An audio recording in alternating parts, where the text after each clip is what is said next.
안녕하세요. 오늘도 사연 살롱을 찾아주셔서 감사합니다.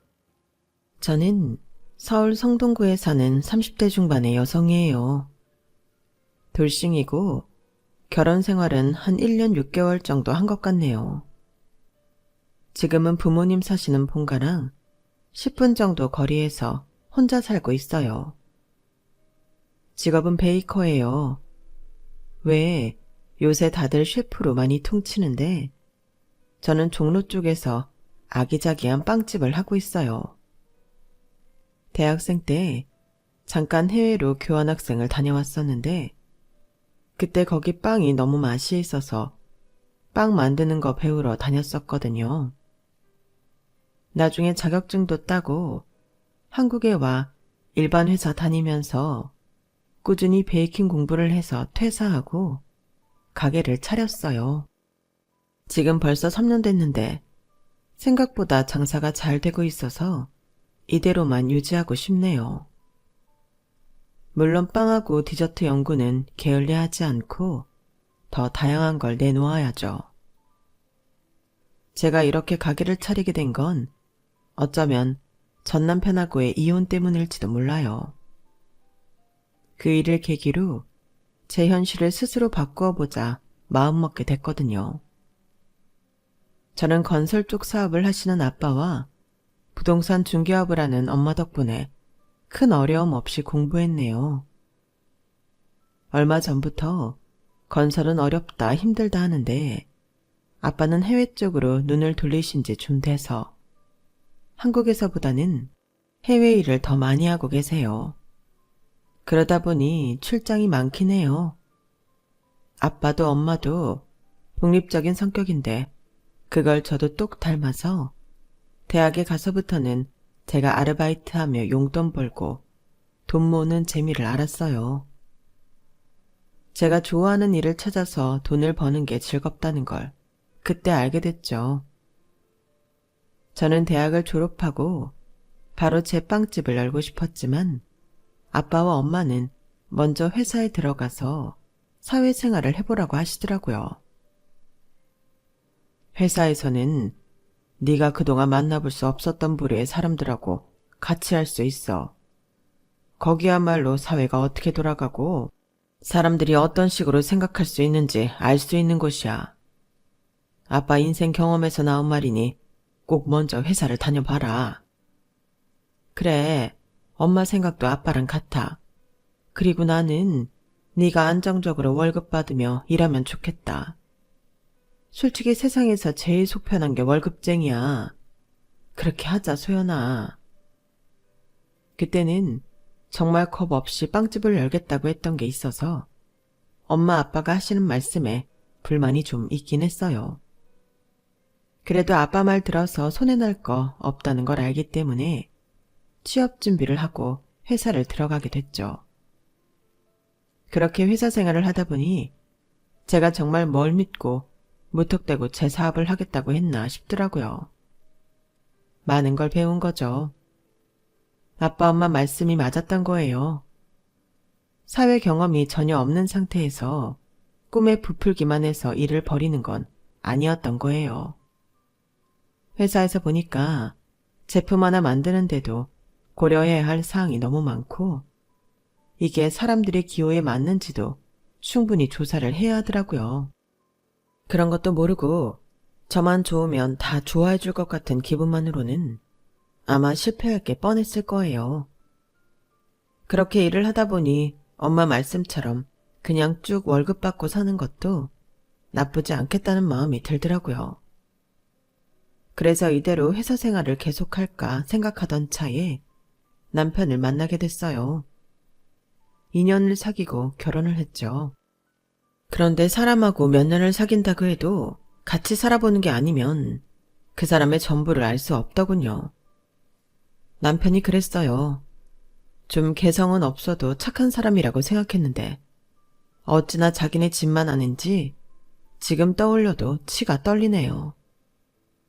한때 좋아했던 사람이 이렇게까지 싫어지다니. 그런 거 보면 사람 관계 참 별거 아니에요. 그리고 남편보다 시동생하고 시어머니가 진짜 인간도 아니라는 말이 절로 나오네요. 시동생은 어찌나 싸가지가 없는지요. 저랑 나이도 비슷한데 저런 것들 때문에 젊은 사람 다 싸잡아 욕먹는다 싶은 생각이 들 정도였어요.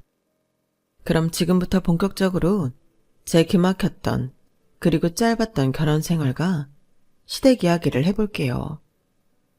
앞에서 말했듯 저는 남편과 2년 정도 사귀었어요. 여행 카페에서 친해진 지인 소개로 만나게 됐는데 착해 보이는 인상이 마음에 들어 계속 만났어요.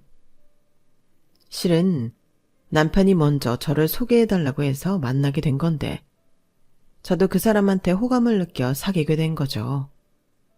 그러다 보니 결혼을 하게 됐고요. 저와 남편 사이를 연결해준 친구는 남편이 착한 것 같기는 한데 어째 속을 잘 모르겠다며 신중히 고려해보라고 했어요. 사람 마음이 이상한 게 주변에서 그런 말을 하면 속물처럼 따지는 느낌이 들까요? 그 지인 말처럼 남편을 두고 신중히 고려하는 게 제가 이것저것 계산하는 것 같아 참 별로더라고요. 그래서 저는 이런 말을 했어요. 형석이 오빠 좋은 사람이야. 너도 그래서 소개해준 거잖아. 결혼은 뭘 따지는 게 아니라 마음이 맞으면 하는 거 아니겠어? 그래, 네 뜻이 전 그렇다면야 내가 뭐라고 하겠어. 부모님도 허락하셨다니 내가 주제 넘었나 보다. 친구는 제가 딱 선을 긋는 게 서운했는지 그 이후 연락을 잘 안 했어요. 물론 결혼식에는 왔지만요. 저도 그 친구한테 미안해서 아직까지 연락을 못하고 있네요. 아무튼 결혼하고 신혼여행에서 남편이 하는 말은 정말 확 깨는 말이었어요. 소연아, 너 임신 빨리 할 생각이야? 갑자기 그런 걸 물어봐. 나는 좀 더 있다가 아이 생겨도 좋을 것 같은데. 왜? 빨리 갖고 싶어서 그래? 아니, 네가 그런 마음이면 다행이고. 내가 좀 알아봤는데 니네 회사가 임신하면 알게 모르게 사람을 일해서 좀 따돌리나 보더라고. 그러면 인센티브도 줄어들 테고 우리가 지금 바짝 벌어놓는 게 좋잖아. 혹시라도 네가 애 빨리 가진다고 할까봐 걱정했지. 우리가 그렇게 돈이 궁하지는 않잖아. 집 대출 나갈 게 있는 것도 아니고. 근데 뭐 그렇게 돈 걱정을 해? 돈은 많을수록 좋고 쌓아놓으면 이득이지 손해는 아니잖아.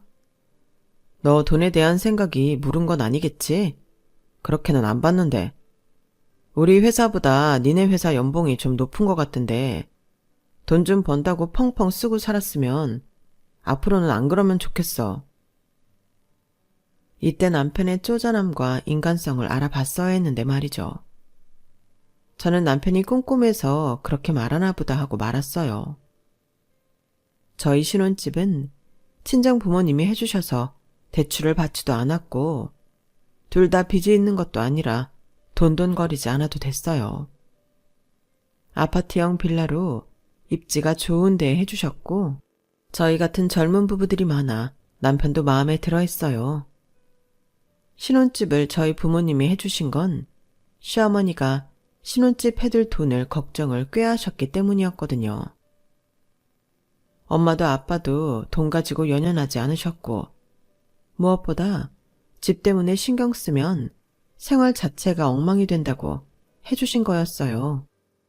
그런데 결혼하고 시댁에 가보니 좀 이상했던 게 시어머니가 전에 인사할 때 살던 집이 아닌 다른 데로 오라고 하길래 이사 갔나 보다 하고 갔죠. 그랬더니 전에 집과는 비교도 안 되게 좋은 아파트인 거였어요. 물론 저희 친정처럼 한강뷰의 신축은 아니었지만 꽤 좋더라고요. 그래서 집에 오는 길에 남편한테 이사 간 거냐고 물어봤어요. 그랬더니 남편은 무심코 이렇게 말하더라고요. 아니야, 원래 우리 집이야. 왜? 전에 인사드리러 갔을 때는 그 집 아니었잖아. 집이 두 채야? 그랬지. 그랬었지. 남편은 그제야 기억난 듯 머뭇거리며 말을 못하더라고요. 제가 계속 해묻자 남편은 어쩔 수 없다는 듯 이렇게 말했어요. 그게 우리 집 재산이 좀 있거든. 그거 너 결혼하기 전까지 알게 하지 말라고 하셨어. 아빠 돌아가시면서 할아버지 유산까지 싹 다 엄마가 받았는데 그게 좀 돼. 우리 돈 보고 결혼할까봐 그러신 거니까 이해하지? 니네 집도 돈 있으니까 우리 엄마 심정 알 거 아니야. 아니, 오빠 말 따나 우리 집도 돈 때문에 궁한 거 아닌데 꼭 그렇게까지 해야 돼? 좀 기분 상하는데. 뭘 이런 일로 기분 상해. 장인 장모님 사업으로 지금 부유하다고 해도 그런 거 무너지려고 하면 한순간이잖아. 혹시라도 우리 집에 사업자금 손 벌릴까봐 끝까지 감추시려고 했는데. 그래도 장인어른 사업 그 정도는 아니라고 내가 잘 말씀드렸어. 그래서 원래 살던 데에서 보자고 하신 것 같네. 하긴 이런 거 숨긴다고 해도 오래 못 가니까. 남편이 너무 아무렇지도 않게 이런 말을 하는데 황당하더라고요. 이건 저희 부모님 능력을 무시하는 처사였고 저도 이상하게 보는 거잖아요. 처음에는 굉장히 불쾌했는데 생각해보니 그건 시어머니 생각인 거고 저나 저희 집은 시어머니 생각과는 전혀 다르니까 그러든지 말든지 상관하지 않으면 되겠더라고요. 저희를 몰라주는 사람 때문에 속 썩을 거 뭐 있나요? 저는 그런 마인드로 살아서 별로 속 복닥이며 살지는 않았거든요. 다만 저렇게 돈 때문에 자기네를 등쳐먹을까봐 전전긍긍하는 시어머니랑 잘 지낼 수 있을지는 염려되더라고요. 남편도 돈돈 하는 게 자기 엄마 닮아서 그런 것 같다는 생각도 좀 들었고요. 왜 슬픈 예감은 틀리지 않는다고 하죠? 제 걱정도 그랬어요. 시어머니는 정말 상대하기 힘든 사람이었어요. 대화 한번 하기도 엄청 힘든 사람 있잖아요. 별것도 아닌 걸 가지고 따지고 들어서요. 예를 들면 이런 식이었어요. 어머니, 이 영양제가 성분이 좋아서 인기가 많대요. 드셔보세요.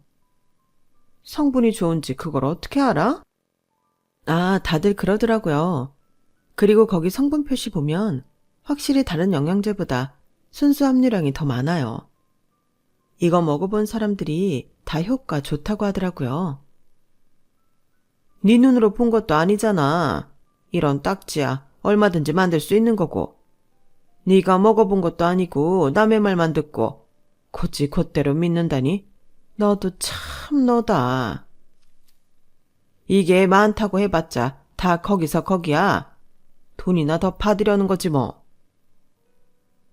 무슨 선물을 해도 한 번도 그냥 아 그러니 좋은 거구나 이런 말을 들어본 적이 없어요.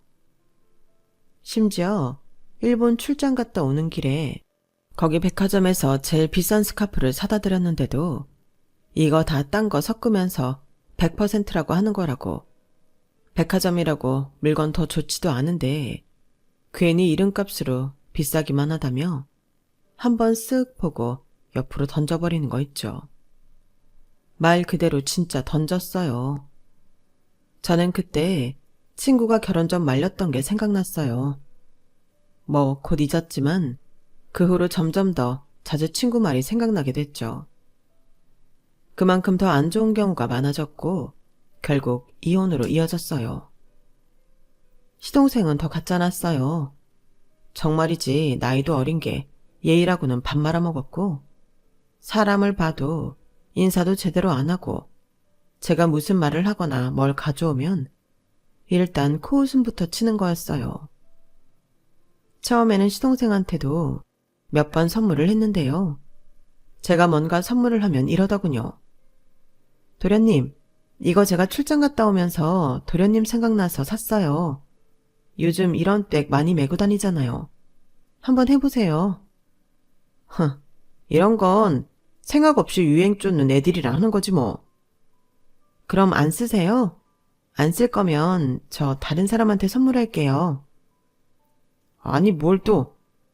그렇게까지. 있으면 언젠가 한 번은 쓰겠지. 뭐든 비웃듯이 코웃음을 치며 물건을 던지듯 툭 놓는 게 어쩜 그리 시어머니가 물건 던지는 거나 비슷하던지요. 처음에는 저런 도련님 반응이 무안하고 제가 뭘 잘못한 기분이 들었는데 좀 지나고 보니까 이 집 사람들이 원래 그러더라고요. 곧 저는 괜히 주눅들 필요 없다고 생각하게 됐어요. 남편 역시 자기네 식구랑 다를 게 없었는데요. 제가 시어머니랑 시동생 때문에 속상해서 얘기 좀 들어달라고 말을 하면 그렇게 펄펄 뛸 수가 없었어요.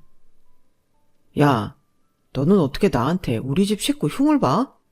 내가 장인어른이나 장모님 흉 보면 좋겠어. 이건 아무리 부부 사이라고 해도 예의 문제야. 너는 최소한의 예의도 없어? 지금 나한테 예의라고 그랬어? 그래서 어머니랑 도련님은 나한테 예의 지켜? 오빠가 볼 때는 그래. 그게 선물 가져온 사람한테 할 말이야? 우리 엄마랑 진석이가 솔직해서 그런 거지. 예의 없는 건 아니지. 그리고 틀린 말도 아니잖아. 네가 너무 겉으로 보는 거에 홀리니까 하는 말이고 딱히 너한테 예의 없다는 거 못 느끼겠는데? 그리고 시댁 식구가 무슨 며느리한테 예의 따지고 해야 돼? 난 좀 이해 안 되네. 헐, 진짜 그렇게 생각한다고? 와, 오빠가 이럴 줄은 몰랐네. 그럼 우리 엄마 아빠도 오빠한테 예의 안 지켜도 상관없지? 야, 사위랑 며느리랑 같냐? 무슨 말도 안 되는 소리를. 몇 세기에 살다 오셨어요? 조선이야 여기가? 아 몰라. 나도 엄마 아빠한테 말해서 오빠한테 막 하라고 그럴 거니까 알아서 해. 야, 뭘 또 이런 얘기를 니네 집에 한다고 그래. 됐어. 왜? 찔리는 게 있나 봐? 아니면 왜 말을 못하게 해? 내가 뭘 또 말을 못하게 해. 유치하게 이 말 저 말 퍼뜨린다는 뜻이야. 정말 이렇게 고압적이고 자기 집만 하는 사람일 줄 꿈에도 몰랐네요. 저는 하루하루 답답함이 쌓여갔고 남편과도 갈등이 더해갔어요. 그래도 살다 보면 나아지겠지 했어요. 하지만 그건 저만의 착각이었어요. 결혼하고 6개월쯤 됐을 때 어버이날이어서 시어머니한테 선물을 했어요. 그런 날은 다른 선물도 드리고 같이 식사도 하고 그러잖아요. 피치 못해 못하는 사람도 있겠지만 대부분 그런 걸로 아는데요. 시어머니는 제가 드린 선물을 포장 박스채 한 손에 들고 이리저리 돌려보다가 시시하다는 듯 툭 내려놓고는 이러는 거였어요. 예, 네가 애쓰는 건 알겠는데 내가 미리 못 박아둬야지 안 되겠다 싶어서. 우리 집 재산 절대 며느리한테는 안 준다. 나야 바깥 양반 돌아가셔서 내가 받은 거고 너는 달라. 나는 내 새끼랑 들어온 사람 공동명의 같은 거 해줄 생각 없어. 그런 거 알고도 네가 나한테 이런 거 주는 거라면 네 진심이라고 생각할게. 아, 그러시군요. 네, 그러세요. 저는 그냥 제 할 도리 하는 거니까요. 제 말에 시어머니랑 시동생은 또 피식 웃더라고요. 왜 그러는지도 모르겠더군요. 거기다 대고 시어머니는 이렇게 말을 덧붙였어요. 어쨌든 이 집 재산은 절대 며느리한테 안 준다. 시댁 재산 받겠다는 생각으로 시댁에 예의를 차린 것도 아니라 그러든지 말든지 넘겨버렸어요. 그걸 갖고 남편한테 뭐라고 해봤자 말이 안 통할 것도 뻔했고요. 대신 집에 와서 저도 남편한테 이렇게 말했죠. 오빠, 내가 무남 동료인 거 알지? 우리 집 재산은 다 내가 물려받아. 오빠도 그거 공동명의 안 되니까 알아둬. 어? 왜? 나랑 너는 부부니까 경제 공동체잖아. 그런데 나도 시댁 물려받는 재산은 공동명의 못 해주신다잖아. 우리 집도 그렇게 할 거라고. 왜 나는 시댁에서 굴러들어온 돌 취급받는데 그렇게 해줘야 돼? 나는 사위잖아. 사위는 다르지. 뭐가 달라? 사위야말로 백년 손님인데. 진짜 이러다가 우리 끝나는 수가 있다. 제가 이렇게 말해도 남편은 전혀 위기의식을 느끼지 않았는데 지나고 나면 다 괜찮아질 거고 제가 뵐 수 있겠냐는 태도더라고요. 너 어차피 시간 지나면 다 풀리잖아. 네가 뒤끝이 없어서 너랑 결혼한 것도 있어. 그리고 화도 별로 안 내고. 이 인간은 그게 다 저 자신을 위해 화도 빨리 풀고 나쁜 일은 빨리 잊는다는 건 몰랐던 거예요. 저 좋자고 하지 저를 화나게 한 사람 좋아서 그러겠어요. 화내고 속 끓이면 제 몸에만 안 좋으니 2차 피해를 막자는 거죠. 저는 그런 말 할 필요조차 느끼지 못해서 가만히 있는 지경이 됐어요. 이런 상태가 계속 가면 결혼 생활을 끝낼 수도 있는 건데요. 하지만 남편은 그런 생각은 전혀 하지 않는 것 같더라고요. 그렇게 시간이 가고 결혼 기념일이 돌아왔어요. 사실 결혼 기념이라고 해도 기념하고 싶지도 않았지만 그래도 같이 밥을 먹어야 하지 않을까 하는 생각이었어요. 제가 잘못된 생각을 한 날이라고 제 마음속에 도장을 찍어버리고 싶지 않아 뭐라도 같이 해보자 했던 것 같아요. 그런데 하필 그날 도련님 생일을 가족끼리 미기하겠다는 거였어요. 그럼 하루 미루면 안 되나? 우리 결혼 기념일은 딱 그날이라 겹치잖아. 진석이 생일 미리 하는 게 걔가 다음 날부터 여행 가서 그런 거잖아. 그냥 같이 하는 걸로 하자. 우리도 축하받고 좋잖아. 이미 정해서 통보하는 건데 제가 안 된다고 하면 또 시끄러워질 것 같더군요. 그리고 둘만 앉아서 밥 먹느니 다른 사람들하고 먹는 것도 나쁘지 않겠다 싶었어요. 그 다른 사람들이 시댁 식구들인 건 좀 별로였지만요. 결혼 기념일날 아침 일찍 엄마는 저한테 선물 쿠폰과 문자를 보내셨어요. 우리 딸 결혼기념일 축하한다. 벌써 1년이구나. 시간이 빠르다. 오늘 김서방이랑 재미있게 잘 지내? 저는 당장이라도 전화를 해서 도련님 생일 식사랑 겹쳤다고 하소연하고 싶었지만 꾹 참았어요. 엄마는 좋은 날이라고 축하하시는데 그런 말을 하면 얼마나 걱정하실까 싶어서요. 도련님 생일 식사는 청담동에 꽤 비싼 레스토랑을 예약했더라고요. 뭐 시댁이 반포니까 그닥 먼 것도 아니고 그 집 식구들이면 거기서 식사하는 것쯤 별거 아니겠거니 하고 갔어요. 이미 시어머니랑 도련님이 제일 비싼 코스로 주문을 다 해놨더라고요. 생일 축하해요, 도련님. 제가 백화점 쿠폰 문자로 보내드린 거 보셨죠? 선물을 그걸로 대신할게요. 제가 하는 선물은 마음에 안 차는 것 같아서요. 아, 네. 뭐 대단한 걸 살 수 있는 금액은 아니지만 잘 받을게요. 형수님하고 형도 결혼 기념일 축하하고. 또 말 짧게 끝나는데 이건 지 형한테 했으려니 하고 넘어갔어요. 시어머니는 저희한테 축하한다 말 한마디 안 하고 음식 나오자마자 먹기 바쁘더라고요. 거기에 와인도 제일 비싼 걸로 시키고 사이드 메뉴들도 어찌나 비싼 것들을 시켜서 먹는지 넷이 식사하는데 꽤 많은 돈이 나오겠더라고요. 저야 코스만 먹어도 질려서 다 먹지도 못했고요. 왜 양식이 처음엔 맛있어도 계속 먹다 보면 좀 느끼하잖아요. 그런데 세 사람은 어찌나도 잘 먹던지요. 거기다 좀 창피했던 게 너무 개걸스러워서 좀처럼 남들 일로 부끄러워하지 않는 저도 거기 직원들 보기 민망했어요. 그렇게 다 먹고 났는데 시어머니랑 도련님이 먼저 일어나며 이러는 거였어요. 잘 먹었다 얘.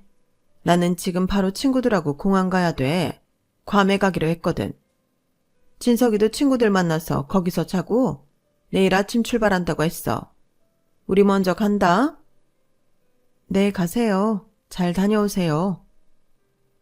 저는 당연히 계산을 시어머니나 도련님이 할 줄 알았는데 보니까 청구서를 그냥 놓고 가더라고요. 어? 어머니 청구서 놓고 나가셨는데? 직원 갖다 줄까? 아니야, 내가 오늘 산다고 말했어. 뭐라고? 나한테 그런 말 한 적 없잖아. 어차피 우리 결혼기념일 하려고 했잖아. 그걸 나 혼자 다 낸다고? 그렇게 생각했어? 네가 말 꺼냈지 내가 하자고 한 거 아니잖아. 그럼 오빠는 결혼기념일 그냥 넘어가려고 했어? 어차피 계속 사는 거 그게 그렇게 대수인가? 매일이 같은 날들인데 그런 기념일을 왜 하나 모르겠네. 돈만 나가고. 그럴 거면 생일은 왜 해? 명절은 왜 지켜? 매일이 같은 날들인데. 저는 거기까지 말하고 청구서를 남편 무릎 위로 툭 던졌어요. 그 집 식구들이 잘하는 행동 그대로요. 모르겠고 이건 오빠가 내. 여기서 제일 조금 먹은 사람 나인 거 알지? 나는 추가 주문도 안 시켰고 와인도 안 마셨으니까 많이 먹은 사람들이 내라고. 야, 나 오늘 카드 안 갖고 왔어. 그럼 현금 뽑아서 내. 집에 돌아오며 속으로 저는 엄마 보내주신 쿠폰은 나중에 저 혼자만을 위해 써야겠다고 마음먹었어요. 5성급 호텔 1박 숙박 쿠폰이었거든요. 그걸 엄마가 주셨다고 미리 말 안 한 게 다행이다 싶을 정도로 남편과 시댁에게 철저하게 실망했어요. 집에 오자마자 간단하게 짐을 쌌다가 이건 아니다 싶어 짐을 풀었어요. 신혼집은 엄연히 부모님이 사주신 거고 명의도 제 이름으로 해놓은 건데 왜 제가 나가나 싶더라고요. 그래서 남편이 오기 전 남편 옷가지와 간단한 세면도구들 그리고 그 인간이 끼고 사는 게임기만 가방 하나에 쑤셔 넣어 1층에 내려가 관리실에 맡기며 남편이 오면 주라고 했어요. 그리고 현관 비번도 바꿔버렸어요. 남편한테는 문자를 보냈고요. 우리 서로 떨어져서 생각할 시간이 필요한 것 같아. 오빠는 내가 섭섭할 걸 전혀 이해 못하고 다 오빠 좋을 대로만 생각하잖아. 그러면서 나만 이상한 것처럼 구니까 이건 근본적으로 서로 안 맞는다는 거 아니겠어? 일단 떨어져 있어 보자. 오빠 집은 관리실에 맡겨놨어. 그렇게 해놓고 저는 핸드폰을 무음으로 하고 남편의 어떤 연락도 받지 않았어요. 남편은 문자로 별별 소리를 다 하더니 결국은 지쳤는지 이런 문자를 보냈더군요. 그럼 우리 집에는 말하지 마. 너도 니네 집에도 나중에 말하고. 좋은 일도 아닌데 떠벌릴 필요는 없잖아. 어차피 곧 너 풀어질 거잖아. 근데 앞으로 한 번만 더 이랬단 봐. 진짜 그때는 나 가만 안 있을 거야. 남편이 양쪽 어른들한테 비밀로 해달라는 건 다른 이유가 있어서는 아니었어요. 자존심 상한다는 거였죠. 자기는 남들 보기에 착하고 성실하고 반듯해서 가정생활도 문제없는 사람으로 보여야 하는데 그러지를 못한다는 거였어요. 이렇게 남의 눈만 의식하고 겉으로만 착한 척한 걸 저는 왜 미처 몰랐을까요? 결국 저는 속상함에 제 결혼을 말렸던 친구한테 전화해서 속을 털어놓았어요. 내가 결혼 말리기는 했어도 네가 안 좋기를 바란 건 아니잖아. 네가 잘 살기를 바랐는데 너무 안타깝다. 아니야 효영아. 내가 네 말을 더 진지하게 받아들였어야 했어. 다 지나간 일이고 네가 행복할 수 있는 길을 선택했으면 좋겠어. 그리고 그 선택이 끝나면 형석이 오빠가 뭐라고 하든 부모님께 말씀드려. 시댁에도 얘기하고. 그래야지 안 그러다가 또 무슨 덤태기를 쓸지 어떻게 알아? 그 집 얘기 들어보니까 그러고도 남을 것 같아. 친구의 말은 딱 맞았어요. 저도 그러겠다고 하고는 어차피 마음 먹고 이혼 소송할 건데 그때 알리면 되지 하고 미뤘거든요. 미련이 남아서였는지도 모르겠어요. 그래도 잘해볼 수 있는 여지가 있을 것 같아서요. 하지만 절대 그럴 수 없다는 걸 시어머니와 남편이 가르쳐주더군요. 그건 바로 시어머니 생일 때였어요. 저랑 남편이 별거하고 한 달쯤 더 됐는데 느닷없이 저한테 전화를 했더라고요. 얘, 내 생일 말이야. 그거 호텔 예약 좀 해놔라. 어머니, 생일 아직 3주 남았잖아요. 벌써 예약해요? 홀 같은 건 미리미리 해야 되는 거야. 홀을 빌린다고요? 사람이 얼마나 오길래요? 그건 네가 신경 쓸 거 없고. 참, 니네 친정에서는 안 와도 된다. 그런 줄 알고 먼저 예약부터 잡아놔. 알았지? 저기 어머니, 실은 제가 오빠랑 나 니들 부부 사이 얘기 듣고 싶지 않아. 니들 얘기 내가 알아서 뭐하니? 아무튼 예약해. 시어머니는 제 얘기를 다 듣지도 않고 일방적으로 전화를 끊었어요. 정말 얼마나 속이 못났으면 남이 하는 말도 다 못 들어주는 걸까요? 그때 이혼 서류를 작성해야겠다. 처음으로 제대로 마음먹었네요. 남편은 그때까지도 저한테 미안하다는 말 한마디도 없었고 다시 합치면 제 버르장머리를 고치겠다고만 하고 있었거든요. 제가 왜 이런 인간들하고 계속 엮여야 하나 한숨이 나왔고 친구가 해준 말도 떠올랐어요. 저한테 행복한 길을 선택하라는 걸요. 어쨌든 먼저 친정에는 얘기를 했네요. 엄마랑 아빠는 제가 그동안 있었던 일을 말하니 얼굴 표정이 많이 어두워지셨어요. 미안해 엄마 아빠. 나도 이렇게 될 줄 몰랐어. 이혼 같은 건 남의 얘기고 나는 잘 살 줄만 알았지. 근데 정말 이건 아니지 싶어서. 엄마 아빠한테 좋은 모습 못 보여주고 불효하게 된 것 같아 너무 속상해. 아니야. 우리 딸 그동안 얼마나 마음고생 심했어. 괜찮아. 요즘 세상에 이혼이 큰 흠도 아니고 더 오래 살다 헤어지기도 하고 하는데 일찍 헤어지는 걸 잘하는 거라 생각하자. 엄마가 너 그런 줄도 모르고 속편이 있었다. 미안해. 그래 소연아, 네가 미안할 게 뭐 있니? 일부러 그런 것도 아닌데. 그나저나 빌라를 공동 명의 안 해놓은 건 다행이구나. 아니면 아주 골치 아플 뻔했어. 아빠는 엄마한테 그 지역 아는 부동산에 얼른 빌라를 내놓으라고 했어요. 그리고 저도 변호사 사무실에 가서 차로 준비를 차곡차곡 했죠. 그러다 보니 시어머니 생신이 돌아왔더라고요. 생신 바로 전날 저한테 연락한 시어머니는 이렇게 말했어요. 형석이한테 전화하니까 자기 회사 일 바쁘다고 너한테 직접 말하라고 해서 말이야.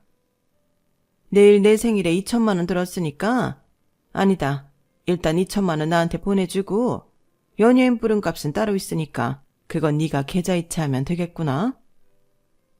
지금 뭐라고 하셨어요? 2천만 원이요? 무슨 생일을 하는데 2천만 원이나 들어요? 왜 안 들어? 돈은 쓰려고 마음먹으면 하룻밤에 억도 쓰는 건데. 촌스럽게 굴지 말고 2천만 원부터 보내.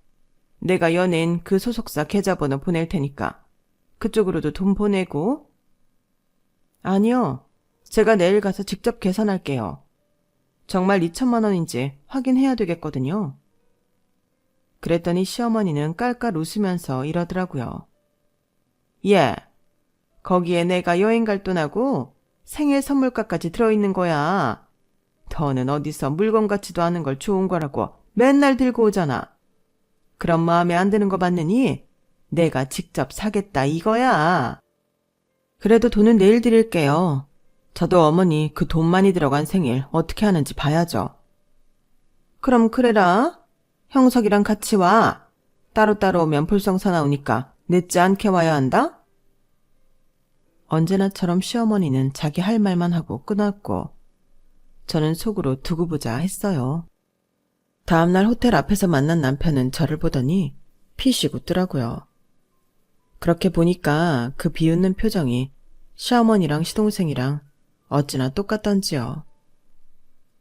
저런 걸 못 알아보고 결혼한 내가 바보 맞네, 맞아.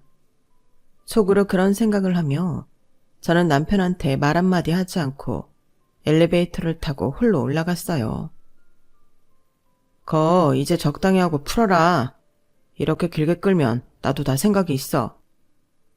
그거 잘 됐네. 나도 생각해둔 게 있는데. 생각? 무슨 생각? 저는 대답하지 않고 먼저 엘리베이터에서 내려 홀로 들어갔어요. 보니까 어디서 단체 관광 손님이라도 온 양 정말 많은 사람들이 왔는데 친척분들뿐 아니라 시어머니 친구에 저는 처음 보는 사람들까지 가지각색이더라고요. 그럼에도 다들 고상 떨고 조용히 밥을 먹는데 거기에 예전에 좀 잘 나갔던 가수가 한 명 왔더라고요. 그 가수가 앞에 나가서 노래 3곡 부르고 VIP석에서 식사 대접받으며 식사하는 모습이 보이더군요. 저는 거기로 가서 매니저를 불러 계좌번호를 알려달라고 했어요. 그리고는 남편 통장에서 돈을 빼서 보내버렸죠.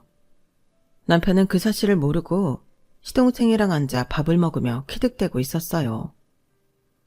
쇼가 다 끝나가는 걸 본 저는 시어머니한테 문자 한 통을 보내며 아무도 눈치채지 못하게 홀을 나와 호텔을 빠져나갔어요. 어머니, 생신쇼 잘 봤어요. 근데 그걸 저보고 하자는 말씀도 안 했고요.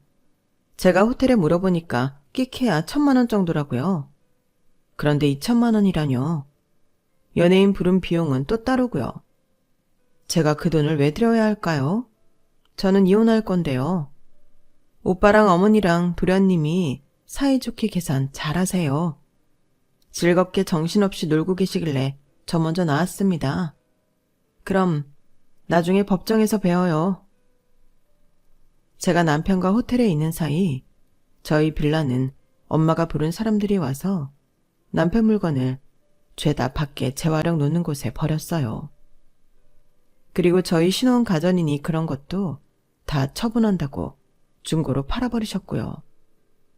이건 제가 엄마하고 미리 준비한 일이었어요. 그리고 남편한테는 집 밖에 있는 네 물건 찾아가라고 문자 보냈죠. 몇 시간 있다 남편하고 시어머니한테서 문자며 전화며 불이 나게 오더군요. 시어머니는 결국 저희 친정집까지 찾아왔어요. 저를 본 시어머니 표정은 정말이지 사진으로 찍어 평생 두고 골려먹고 싶을 정도로 우스꽝스럽더군요. 아주 시뻘개져서 눈동자는 부릅떴는데 죽상이고 입술을 바들바들 떨었어요. 그와 함께 두 주먹도 부르르 떨고 있었고요. 네가 나를 이렇게 묵사발을 만들어? 내가 가만히 있을 줄 알아? 그때 뒤에서 엄마 목소리가 들렸어요. 가만 안 있으면 어떡할 건데? 어따 대고 남의 귀한 딸한테 협박질이야. 소연이 너 이리 비켜봐. 그러더니 엄마는 시어머니에게 물을 한 바가지에 끼얹어 버렸어요. 이봐요 사부인. 천박하게 이게 뭐하는 짓이에요? 천박한 건 니네가 천박하지. 어디 남의 집 귀한 딸 등골을 빼먹으려고 작정을 해. 야, 니들이 돈이 많으면 얼마나 많고 얼마나 잘 살길래. 니네 아파트보다 우리 아파트가 더 비싸고 유산이 있어도 우리가 더 있어. 엄마, 유치하게 왜 그래? 이러면 저 사람들하고 똑같아지는 거야. 너무 열불이 터져서 그런다. 아니 어디 저런 사람들이 다 있어. 그러더니 엄마는 인터폰으로 관리실을 연결했어요. 여기 지금 우리 집에 온 여자 말이에요. 앞으로 다시는 들이지 말아요. 사기꾼이라고요, 사기꾼. 엄마가 펄펄 뛰자 시어머니는 당황해서 아무 말도 못했어요. 제가 차분하게 시어머니한테 이렇게 말했어요. 저 이혼 서류 접수했어요. 곧 소장 김영석 씨한테 갈 거고요. 이렇게 된 거에는 어머니 책임도 많이 있으니까 딴 생각하지 마세요. 소송하고 싶으면 얼마든지 하세요. 그래봤자 우리가 이기니까요. 어머니 사업하세요? 아니죠? 그냥 유산 갖고 놀고 먹잖아요. 저희 부모님은 사업하세요. 그래서 아는 변호사들도 있고요. 어디 해볼 테면 해보세요. 시어머니는 완전 얼굴이 하얗게 변했고 눈썹까지 떨며 돌아갔어요. 그리고 다음날 저녁 시어머니와 남편은 저희 회사 앞까지 찾아왔더라고요. 야, 네가 아무리 기분 나빴어도 이러는 건 아니지. 어디 사람 놀래킬 게 없어서 시어머니 생일 결제도 안 하고 이혼을 하겠다고 하니? 사람 그렇게 장난치는 거 아니야. 그래 소연아, 이쯤에서 이제 그만 기분 풀어. 너 이러는 거 정신적으로 문제 있는 거야. 두 사람은 일부러 큰 소리로 말하며 저를 망신 줄 작정이었더군요. 그런데 친구가 같이 있는 줄은 꿈에도 몰랐던 거죠. 아니, 며느리를 굴러들어왔다고 유산 절대 못 준다면서 무슨 날만 되면 며느리 돈으로 다 처먹고 돌아다닌 게 누군데요? 요즘 어느 누가 그런 불합리한 걸 참고 살아요? 효영아, 너 왜 이래? 남의 집 일에 끼어들지 마. 며느리는 당연히 남이고 시집에서 하는 말은 따라야지. 남의 집안 가풍에 이러쿵 저러쿵 하는 거 아니야. 남편은 이 말까지 사람들이 듣지 못할 거라고 생각한 걸까요? 순식간에 주변이 술렁거리더니 사람들이 시어머니와 남편을 흘끈거리며 쳐다봤어요. 그래서 제가 말했죠. 당신들 재산에 눈꼽만큼도 관심 없는데 무슨 돈을 노리고 결혼을 했을까봐 걱정을 했다는 둥 선물을 줘도 네가 이런다고 우리 재산 줄 것 같다니 내가 미쳤다고 그런 말을 듣고 살아? 나 땡땡 건설사 사장 딸이야. 시어머니랑 남편은 그제야 입을 다물고 사람들 눈총을 받으며 도망쳐버렸어요. 저는 친구한테 고맙다는 인사를 했고 그 이후로 이혼 준비를 했네요. 그러면서 잠시 접어두었던 빵집 여는 꿈을 떠올렸어요. 이제는 해도 될 것 같다는 생각이 들었어요. 아니, 제 삶을 다 바꾸고 싶었어요. 그래서 부모님께 제 계획을 말씀드렸고 아빠는 빌라 판 돈을 저에게 주시겠다며 한번 해보라고 하셨어요. 그렇게 저는 빵집을 시작하게 된 거였죠.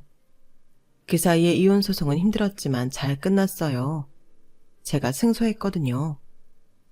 남편과 시어머니 그리고 시동생까지 나서서 악다구니를 하며 저를 모함했지만 오히려 제가 시댁에 쓴 돈이나 용돈 보내준 게 다 자료가 남아있었고 시댁에서 저한테 준 건 하나도 없는 게 증명됐기 때문에 그런 것까지 다 저한테 유리하게 작용했어요.